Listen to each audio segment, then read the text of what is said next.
Ça fait près de 2 ans que la mairesse Julie Dufour est à la tête de la ville de Saguenay. Certains apprécient son travail, d'autres moins, notamment par son manque de transparence et sa gestion de dossiers importants pour le futur de la ville. J'ai la chance d'en parler avec le conseiller municipal du district 11 et aussi le conseiller désigné pour l'équipe du Renouveau démocratique, M. Marc Bouchard. Bonjour, M. Bouchard. Bonjour, M. Carré. Donc, entrons dans le vif du sujet. Comment trouvez-vous la gestion de la mairesse Dufour depuis les 2 dernières années de mandat? Écoutez, mon appréciation je constate qu'il n'y a pas beaucoup de transparence. Beaucoup d'éléments sont discutés. On est informé, les rencontres sont courtes. Il y a certains dossiers où on manque d'informations. Et ce que je trouve également, beaucoup d'engagements électoraux qui ont été faits, on avait fait très peu d'engagements électoraux, mais hormis son engagement électoral de geler le fardeau fiscal en 2022, pas grand-chose d'autre qu'on a vu poindre à la surface. Elle avait promis, exemple, de tout faire pour d'ici 10 ans augmenter la population de Saguenay de 10 000 personnes. Après 2 ans, j'ai toujours pas entendu parler de l'ombre d'un comité ou d'un plan de travail ou d'un ébauche de plan de travail pour en venir. C'est beau de dire qu'on va faire ça, mais si tu as pris ça comme engagement électoral, normalement, tu devrais avoir un plan d'action, tu devrais avoir un comité qui y travaille. Aucune nouvelle là-dessus. Donc, très peu de réalisations à l'heure actuelle. Et on l'a vu d'ailleurs déposer son bilan il y a 2 semaines.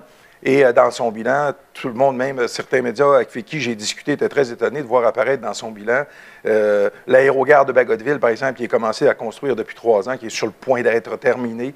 Le bloc opératoire de l'hôpital de Chicoutimi, qui est du ressort du gouvernement provincial. Donc, quand tu mets des éléments sur lesquels tu n'as à peu près pas fait grand-chose dans ton bilan, c'est que ton bilan est très peu réduisant.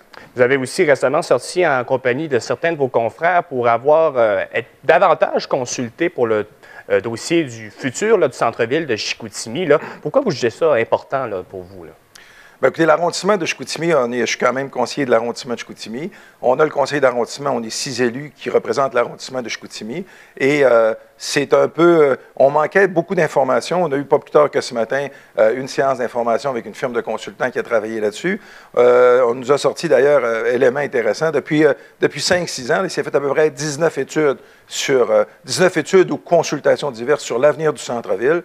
Et il n'y a encore rien qui bouge. Il n'y a pas encore l'ombre d'un plan ou l'ébauche d'un plan qui a été soumis. En campagne électorale, Mme Dufour avait parlé de 1000 logements. Ce qu'elle nous dit, puis ce qu'elle a dit publiquement depuis quelque temps, les 1000 logements, c'est revu à la baisse techniquement, c'est pas possible de faire 1000 logements-là. Et après maintes consultations, oui, ça prend de la mixité dans les centres-villes. Si tu veux avoir un centre-ville vivant, il faut qu'il y ait des gens qui y vivent, mais s'il y a juste de l'habitation, ce n'est pas l'idéal non plus pour un centre-ville. Rapidement, qu'aimeriez-vous voir au courant des 2 prochaines années de la part de la mairesse, notamment?